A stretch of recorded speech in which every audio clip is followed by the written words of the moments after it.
स्वागत है दोस्तों आप लोगों का फिर से एक न्यू वीडियो में। आज के इस वीडियो में हम लोग हैवेल्स के चार्ट को प्रेडिक्ट करेंगे स्विंग ट्रेडिंग के लिए। तो चलिए हम लोग स्टेप बाय स्टेप समझते हैं कि मैंने किस प्रकार से हैवेल्स को स्विंग ट्रेडिंग के लिए प्रेडिक्ट किया है और आप लोगों के लिए आप लोगों के समक्ष लाया है। सबसे पहले आप लोग देख सकते हैं यहाँ मैंने हैवेल्स के चार्ट को मंथली टाइम फ्रेम में ओपन कर लिया है। मैं सिर्फ हैवेल्स के बारे में नहीं, बहुत सारे स्टॉक्स का स्ट्रैटेजी भी आपको शेयर कर रहा हूँ।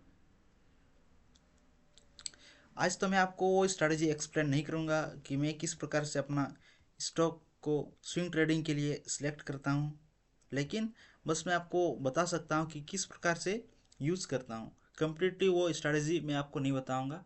आप अगर ठीक से नहीं समझेंगे वो स्ट्रैटेजी को तो इस स्ट्रैटेजी को फॉलो करने की कोई ज़रूरत नहीं है। वो नेक्स्ट वीडियो में अपलोड कर दूँगा उस स्ट्रैटेजी के बारे में भी। तो इस वीडियो के अनुसार आप लोग उस स्ट्रैटेजी को फॉलो करने की कोशिश ना करें, क्योंकि ये इतना सूटेबल नहीं है जिस प्रकार से वो स्ट्रैटेजी वर्क करती है। तो चलिए इस स्टॉक को हम लोग स्टेप बाय स्टेप प्रेडिक्ट करते हैं। सबसे पहले मैंने हैवेल्स के चार्ट को मंथली टाइम फ्रेम में ओपन कर लिया है। मंथली टाइम फ्रेम में हम लोगों को सपोर्ट जोन और रेजिस्टेंस जोन ड्रॉ करना है।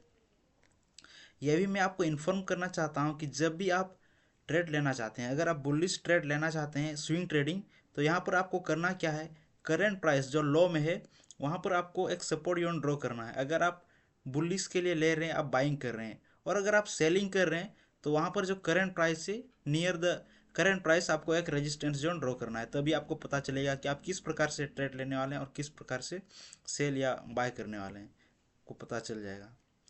तो उस प्रकार से यहाँ मैंने ड्रॉ कर दिया है। ये सपोर्ट जोन काफ़ी स्ट्रॉन्ग लग रही है, आप लोगों को भी यहाँ नज़र आ रहा होगा।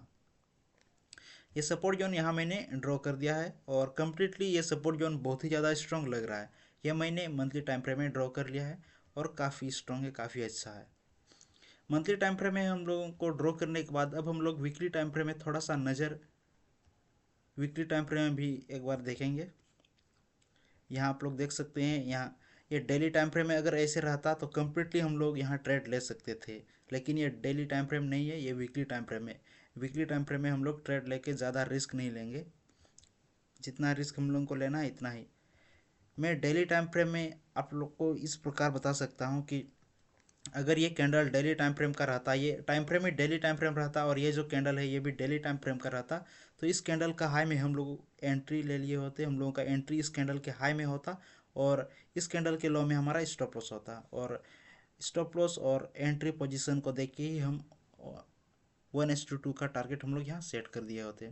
तो इस प्रकार से हम लोग यहाँ पर प्रेडिक्ट कर लेते हैं। लेकिन ये वीकली टाइम फ्रेम है, वीकली टाइम फ्रेम में बस हम लोग इतना ही देखेंगे, प्राइस अब धीरे धीरे फॉल कर रही थी, प्राइस अब धीरे धीरे ऊपर की ओर जा रही है और फिर से प्राइस डाउन की ओर ही आ रही है।